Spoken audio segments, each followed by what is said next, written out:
नमस्कार दोस्तों, स्वागत है आप सभी का आपके अपने YouTube channel JS topic study में। तो दोस्तों, आज की इस वीडियो में हम लाभ हानि के कुछ ऐसे सवालों को करना सीखेंगे जिसमें हम लाभ प्रतिशत और हानि प्रतिशत निकालना सीखेंगे। ठीक है, तो यहाँ पर देखिए एक सवाल लिखा हुआ है, एक व्यक्ति किसी वस्तु को 120 रुपए में खरीद कर उसको 150 रुपए में बेच देता है तो हमें लाभ का प्रतिशत बताना है। ठीक है, तो इस तरह के सवाल जब भी आए तो सबसे पहले आपको सवाल को समझना बहुत जरूरी है, फिर उसके बाद में हम हल करते हैं। ठीक है, तो यहां पर इसको समझिए कि हमसे बोला गया है कि एक व्यक्ति किसी वस्तु को 120 रुपए में खरीदता है मतलब कि क्रय करता है। तो ये क्या हो गया, ये हो गया हमारा क्रय मूल्य। ठीक है, इसके बाद में 150 रुपए में बेचता है, तो बेचने वाली जो राशि है उसको हम क्या बोलते हैं, विक्रय मूल्य बोलते हैं। ठीक है, तो यहां पर हमें क्या बताना है, लाभ का प्रतिशत बताना है। ठीक है, तो इसके लिए एक फार्मूला होता है, लाभ का प्रतिशत फार्मूला, तो उसको हम यहां पर लिख लेते हैं सबसे पहले।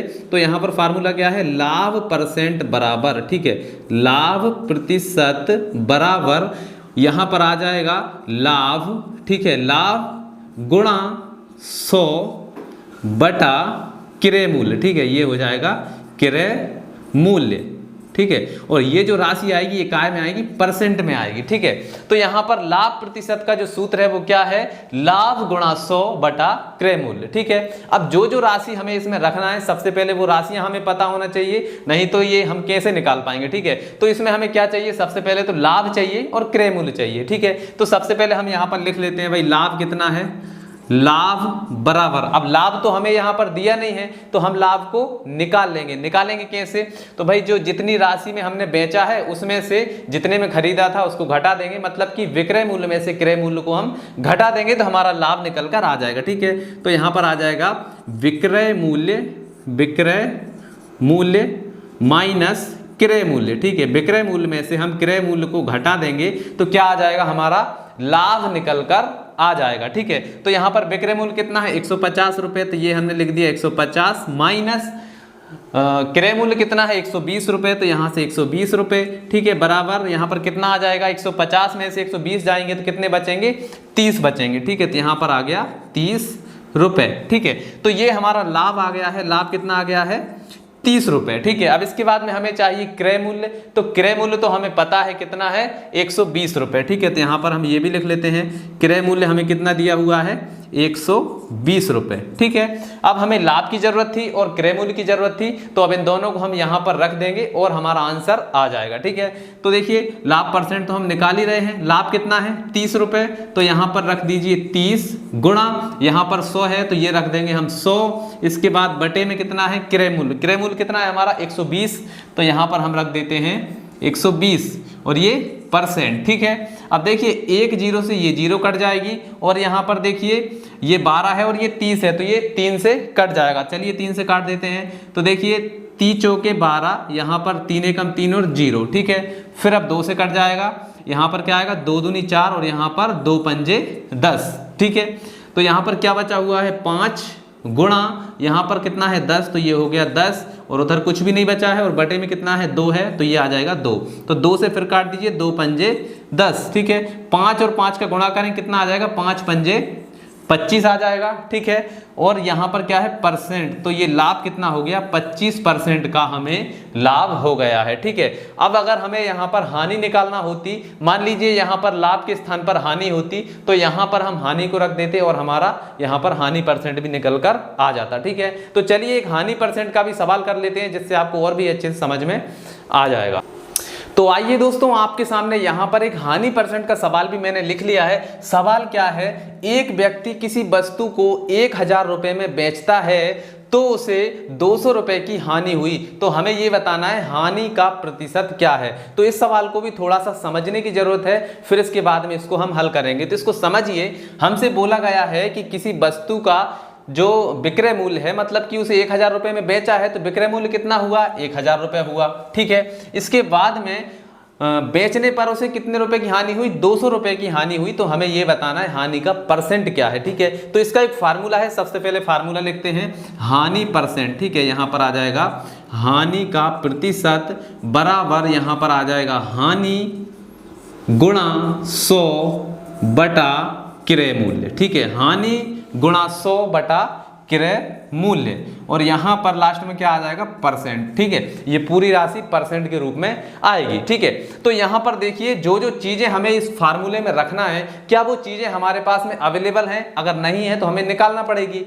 तो हमें क्या चाहिए, सबसे पहले चाहिए हानि। तो हानि हमें दी हुई है कि भैया हानि तो हुई है 200 रुपए की। इसके बाद में हमें यहाँ पर चाहिए क्रय मूल्य। क्रय मूल्य मतलब कितने में उसने खरीदा था। तो यहाँ पर हमें बेचने वाली राशि दी गई है कि भाई उसने 1000 रुपए में बेचा था, तो उसे 200 रुपए की हानि हो गई, तो उसका हमें परसेंट बताना है कि हानि कितनी हुई। ठीक है, तो यहाँ पर हमें क्रय मूल्य निकालना पड़ेगा, क्योंकि विक्रय मूल्य दिया है, क्रय मूल्य दिया नहीं है, तो यहाँ पर हमें क्रय मूल्य चाहिए। ठीक है, तो सबसे पहले जो राशि दी हुई है उसको हम लिख लेते हैं। ठीक है, तो सबसे पहले यहाँ पर हानि हमें दी हुई है, कितनी है हानि, हानि हुई है 200 रुपए की। ठीक है, हानि हमें कितनी हो गई है, 200 रुपए की हानि हुई है। ठीक है, इसके बाद में हमें बोल रहा है कि यहाँ पर विक्रय मूल्य जो है वो कितना है, 1000 रुपए है। तो यहाँ पर हम लिख लेते हैं भैया विक्रय मूल्य जो है वो कितना है, विक्रय मूल्य जो है वो है 1000 रुपए। ठीक है, विक्रय मूल्य भी पता चल गया।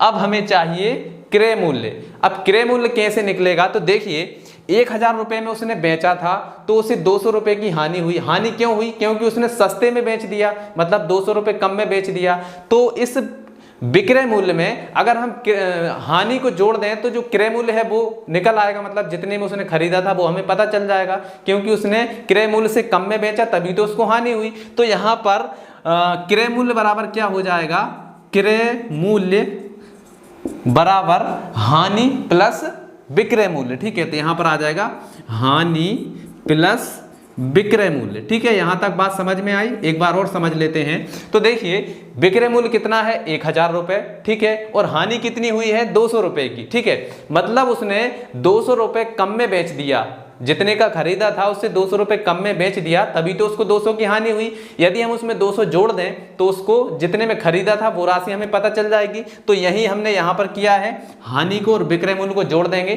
क्रय मूल्य निकल आएगा। तो हानि हमारी कितनी है 200, तो ये हमने लिख दिया 200 प्लस विक्रय मूल्य कितना है 1000, तो यहाँ पर ये आ गया 1000। ठीक है, तो 200 और 1000 को जोड़ देंगे तो कितना आ जाएगा, ये आ जाएगा हमारा 1200। तो यहाँ पर हमें क्रय मूल्य भी पता चल गया। अब सारे के सारे जितने भी मान है उसको हम यहां पर रख देंगे और हमारा आंसर आ जाएगा। तो चलिए रखते हैं, हानि कितनी हुई है 200 रुपए की, तो यहां पर लिख दीजिए 200 गुणा 100 है यहाँ पर, तो यहां पर आ जाएगा 100 बटा क्रय मूल्य कितना है 1200 रुपए, तो यहां पर ये आ गया 1200 और ये परसेंट, मतलब इतने परसेंट अब यहाँ पर निकल कर आ जाएगा। तो देखिए यहाँ पर 2 जीरो से ये 2 जीरो कट जाएंगी। ठीक है, तो ऊपर बचा है 200, 200 बटे 12। ठीक है, फिर 2 से आप काट दीजिए, 2 6 12, यहाँ पर आ जाएगा 100। ठीक है, फिर यहाँ पर 2 से काटते हैं, 2 3 6, यहाँ पर कितना आ जाएगा 50। ठीक है, तो क्या आ गया 50 बटा 3। अब 50 में आप 3 से भाग लगाएंगे तो क्या आएगा, चलिए करते हैं, भाग लगाते हैं। तो देखिए 3 एकम 3, यहाँ पर कितना बचेगा, यहाँ पर 2 बचेंगे तो यहाँ पर कितने हो जाएंगे 20, तो 3 18। ठीक है, फिर से 2 बचेंगे तो यहाँ पर 3 18। ठीक है, फिर से 3 18, मतलब कि हमारा आ जाएगा 16.60%, मतलब इतने परसेंट की उसे क्या हुई, हानि हुई। तो ये हमारा हानि का प्रतिशत निकल कर आ गया है। तो आई होप दोस्तों आपको समझ में आ ही गया होगा कि किस प्रकार से लाभ हानि के परसेंट के सवालों को किया जाता है। अगर समझ में आ गया है तो इस वीडियो को लाइक करिए, चैनल पर नए हैं सब्सक्राइब करके बेल आइकन को दबा लीजिए, ताकि नेक्स्ट वीडियो जैसे ही आए उसका नोटिफिकेशन आपको मिल जाए। तो चलिए मिलते हैं अगली वीडियो में, तब तक के लिए जय हिंद जय भारत।